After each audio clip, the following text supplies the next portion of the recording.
Ever feel like the world just keeps throwing you curveballs, more than you can handle? Well, that's what we're diving into today, that feeling. And maybe, just maybe, we can even figure out how to benefit from all that chaos, We're tackling Nassim Nicholas Taleb. And oh boy, his ideas, they're groundbreaking, sometimes hilarious, always thought-provoking. All about randomness, risk, and this thing he calls anti-fragility. You ever heard of that?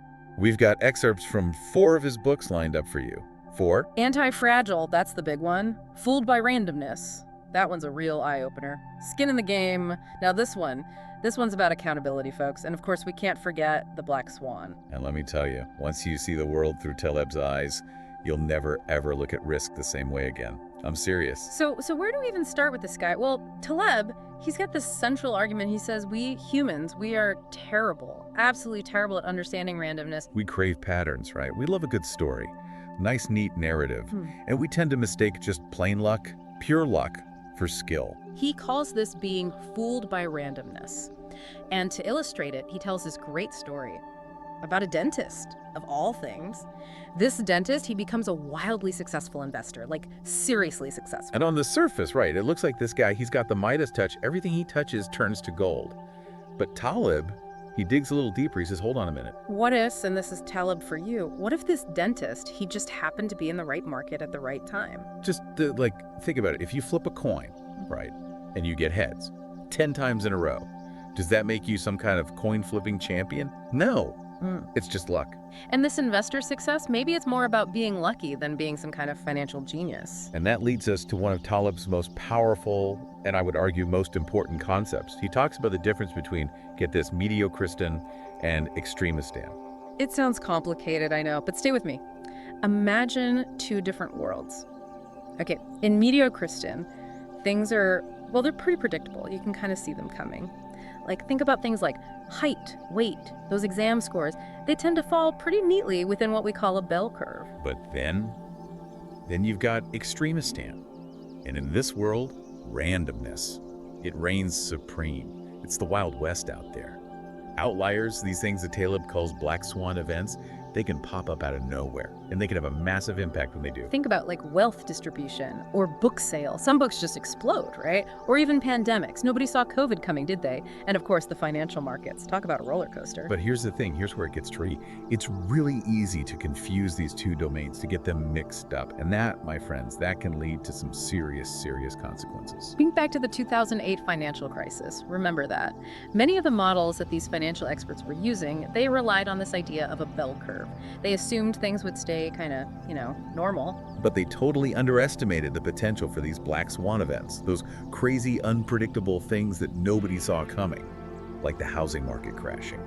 And that miscalculation, it had devastating ripple effects. And all this ties into what Taleb calls are you ready for this? The ludic fallacy? Yeah. Yeah, he's got a name for everything. It's our tendency as humans to take these neat, predictable models, things from games, like chess or coin tosses, and then we try to apply those models to the real world, which is, let's face it, messy, it's unpredictable, it's chaotic. It's like, I don't know, analyzing the stock market by, playing a game of roulette. Sure, it might be fun in a casino, but in the real world, when you're dealing with a global economy, that's a recipe for disaster. Our world, it's way more extremist than we like to admit, and ignoring that, well, it can lead to some pretty nasty surprises. Trust me on that. And this is where that idea of anti-fragility comes in. Okay, yeah. It's really like a whole different way of thinking about risk. Totally. Like, we've been talking about fragility, things that just, they can't handle pressure, Yeah. They break. Right. But anti-fragility, that's like the opposite. It's not just about, toughing it out, riding out the storm. Yeah. It's about coming out stronger because of the storm. It's wild. Exactly. It's like, think about your muscles, right? You don't get stronger by, not using them. Yeah. You got to stress them, push them to the limit. With those weights. Exactly. And it's the same with a lot of systems, They need a little bit of stress, some volatility to adapt and actually get better. So it's like we've got, 3 things here. Fragility. That's the teacup that falls apart on a bumpy road. Yeah, good example. Then there's robustness. Think like a rock.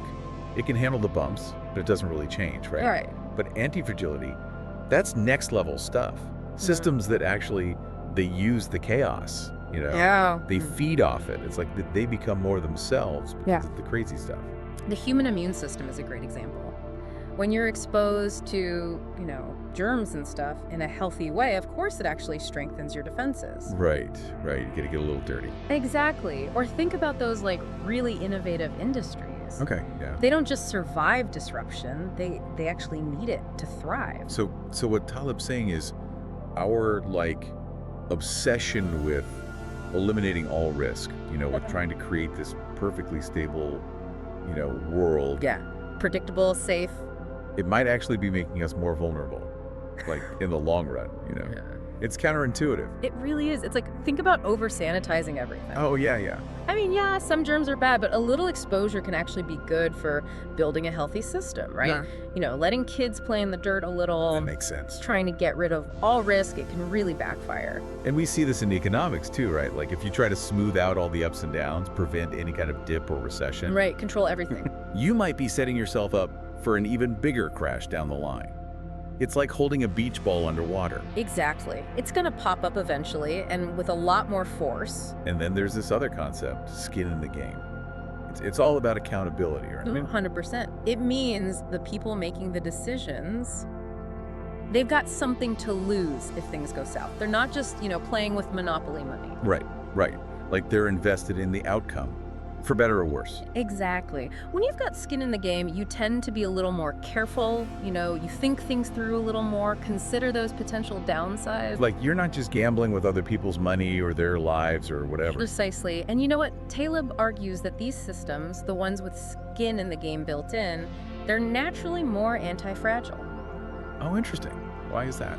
Because when mistakes happen, and they will happen, let's be real, the system, it can actually learn from them. It adapts, like we were saying before. Exactly. Think of it this way. If a bridge collapses, right, and the engineer who designed it, if they also say lose their house because of it, you can bet they're going to be extra careful next time they design a bridge. Yeah, they're not going to want to go through that again. Exactly. They've got a personal stake in making sure their bridges are as strong as they can be. They're invested in the outcome. But the thing is, it feels like in a lot of ways we've created these systems where the people in charge, they're kind of insulated. Oh, yeah. They're shielded from the consequences of their own actions. 100%. We see it all the time, especially in finance. You've got these executives taking massive risks, and if those risks pay off, big bonuses all around. Champagne for everyone. Right. But if those bets go sour, it's often the shareholders, the everyday people, or even the taxpayers who get left holding the bag. It's like they're playing with someone else's money. Exactly. And it creates this dangerous situation, what we call a moral hazard. A moral hazard? What's that? It's like when someone takes a risk knowing that they won't be the ones to suffer the consequences if things go wrong. They've got nothing to lose. Oh, I see. So they're more likely to take bigger and bigger risks. Exactly. And the potential for things to go really wrong, it just gets bigger and bigger, too. And this all ties back into how Taleb thinks about experts, right? It does. He's not saying expertise is useless, not at all.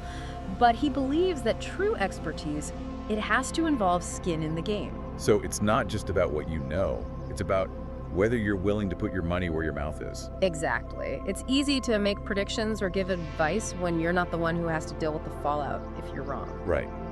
Anyone can talk a big game from the sideline. Exactly. But when you've got skin in the game, it forces you to be more humble, more honest about what you do and don't know. So how do we actually apply all of this? These ideas of randomness, anti-fragility, skin in the game, how do we use them in our own lives? That's what I'm really grappling with here. It's Taleb's giving us this whole new way to look at things. It really is a different framework. Because, we're so used to thinking, oh, we got to control everything, right? We got to plan for every possibility. But Taleb's saying, what if? What if we can't? He's saying that trying to control everything, trying to make everything perfectly safe and predictable, it can actually backfire. Right. It makes us more fragile in a way. Exactly. When you try to eliminate all risk, you end up more vulnerable to the risks you didn't see coming. Those black swan events, those big ones that come out of left field. And those are the ones that can really mess you up. So instead of running from randomness, running from uncertainty, Taleb's saying, hey, what if we embrace it? What if we learn to, roll with the punches? He wants us to become anti-fragile, to find ways to benefit from the chaos. Okay, so how do we do that? What are some things people can actually do, in their own lives to become more anti-fragile? Well, first you got to identify the fragile parts. Okay, so like where are you vulnerable? Exactly. Are you putting all your eggs in one basket?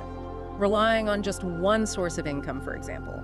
Or maybe you're too dependent on the advice of so-called experts who, let's be honest, they don't always get it right. And they often don't have any skin in the game, right? Like, if their advice blows up in your face, it's not their problem. Precisely. They haven't had to bet on their own predictions. So we got to think about where are we taking advice from? Where are we placing our bets, so to speak?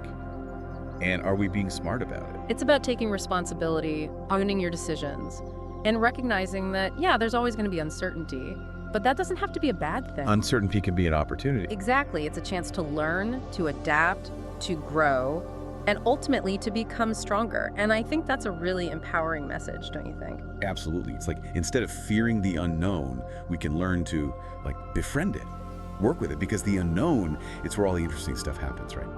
So as we wrap up this deep dive into Nassim Taleb, I hope it's given you some new ways to think about risk, uncertainty, and maybe even your own life. And hey, maybe next time a curveball comes your way, you'll be ready to hit it out of the park.